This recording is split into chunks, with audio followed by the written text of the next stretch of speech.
नमस्कार दोस्तों, आज हम इस वीडियो में सीखने वाले हैं भगवान गौतम बुद्ध के कुछ अनमोल विचार जो हमें एक बेहतर जीवन जीने की प्रेरणा देता है, जिसे सुनकर हम अपने जीवन को एक नई दिशा दे सकते हैं। हम जो कुछ भी हैं वह हमने आज तक क्या सोचा इस बात का परिणाम है। यदि कोई व्यक्ति बुरी सोच के साथ बोलता या काम करता है तो उसे कष्ट ही मिलता है। यदि कोई व्यक्ति शुद्ध विचारों के साथ बोलता या काम करता है तो उसकी परछाई की तरह खुशी उसका साथ कभी नहीं छोड़ती। हजारों खोखलों शब्दों से अच्छा वह एक शब्द है जो शांति लाए। स्वास्थ्य सबसे बड़ा उपहार है, संतोष सबसे बड़ा धन है, वफादारी सबसे बड़ा संबंध है। तीन चीजें ज्यादा देर तक नहीं छुप सकती, सूर्य, चंद्रमा और सत्य। घृणा घृणा से नहीं प्रेम से खत्म होती है, यह शाश्वत सत्य है। क्रोध को पाले रखना गर्म कोयले को किसी और पर फेंकने की नीयत से पकड़े रहने के समान है, इसमें आप ही जलते हैं। मैं कभी नहीं देखता कि क्या किया जा चुका है, मैं हमेशा देखता हूँ कि क्या किया जाना बाकी है। सबसे अंधेरी रात अज्ञानता है। जीवन में आपका उद्देश्य अपना उद्देश्य पता करना है और उसमें जी जान से जुट जाना है। आप केवल वही खोते हैं जिससे आप चिपक जाते हैं। हम जो सोचते हैं वह बन जाते हैं। हर सुबह हम पुनः जन्म लेते हैं। हम आज क्या करते हैं यही सबसे अधिक मायने रखता है। जुनून जैसा कोई आग नहीं, नफरत जैसा कोई दरिंदा नहीं, मूर्खता जैसी कोई जाल नहीं, लालच जैसा कोई धार नहीं।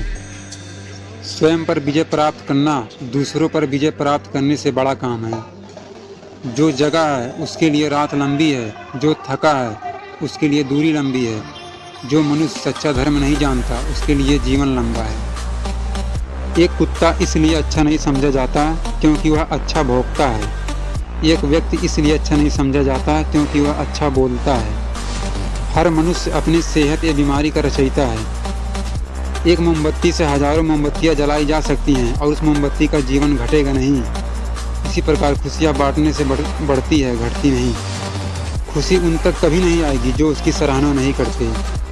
क्रोध को बिना क्रोधित हुए जीतो, बुराई को अच्छाई से जीतो, कंजूसी को दरियादली से जीतो, असत्य बोलने वाले को सत्य बोलकर जीतो। यदि आप दिशा नहीं बदलते तो संभवतः आप वहीं पहुंच जाएंगे जहां आप जा रहे हैं। एक तेज धार चाकू की तरह जीभ बिना खून बहाए मार देती है। जो आप सोचते हैं वह बन जाते हैं। तुम्हारा शरीर कीमती है, यह हमारे जागृति का साधन है, इसे ध्यान रखो। तुम अपने क्रोध के लिए दंड नहीं पाओगे, तुम अपने क्रोध के द्वारा दंड पाओगे। जिस क्षण आप सारी सहायता अस्वीकार कर देते हैं आप मुक्त हो जाते हैं। आप चाहे जितना पवित्र शब्द पढ़ लें या बोल लें वह आपका भला क्या करेगी जब तक आप उस पर कोई कार्य नहीं करते। यदि आप किसी और के लिए दीपक जलाएंगे तो वह आपका भी मार्ग प्रकाशित करेगा। यदि समस्या का समाधान किया जा सकता है तो चिंता क्यों करें।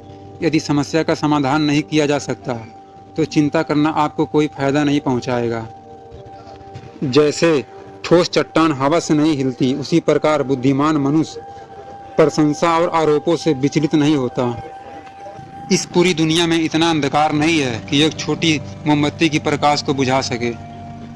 खुशी इस पर निर्भर नहीं करती है कि आप क्या हैं, क्या करते हैं। खुशी इस पर निर्भर करती है कि आप क्या सोचते हैं। एक जग बूंद बूंद कर भरता है।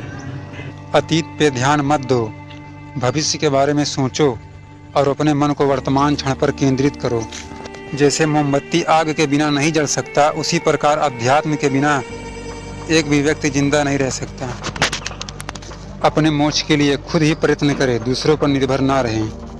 किसी जंगली जानवर की अपेक्षा एक कपटी और दुष्ट मित्र से अधिक डरना चाहिए। जानवर तो बस आपके शरीर को नुकसान पहुंचा सकता है, पर एक बुरा मित्र आपकी बुद्धि को नुकसान पहुंचा सकता है। जो 50 लोगों से प्रेम करता है उसके 50 संकट हैं। बिना सेहत के जीवन जीवन नहीं, बस एक पीड़ा की स्थिति है और मौत की छवि है। हर चीज पर संदेह करो, स्वयं अपना प्रकाश ढूंढो। शक की आदत से भय कुछ भी नहीं है। शक एक ऐसा जहर है जो मित्रता खत्म करती है, अच्छे रिश्तों को तोड़ती है। यह एक कांटा है जो चोटिल करती है, यह एक तलवार है जो वध करती है। सत्य के मार्ग पे चलते हुए कोई दो ही गलतियां कर सकता है। पहला, पूरा रास्ता तय ना करना, दूसरा इसका शुरुआत ही ना करना। खुशी बहुत अधिक अपने पास होने के बारे में नहीं है, खुशी बहुत अधिक देने के बारे में है। अगर आप वास्तव में स्वयं से प्रेम करते हैं तो आप कभी किसी को ठेस नहीं पहुंचा सकते। शांति अंदर से आती है, इसे बाहर मत ढूंढो। हमें हमारे सिवा कोई और नहीं बचाता और ना ही बचा सकता है, और ना ही ऐसा करने का प्रयास करें। शरीर को अच्छी सेहत में रखना हमारा कर्तव्य है, नहीं तो हम अपना मन मजबूत और स्पष्ट नहीं रख पाएंगे।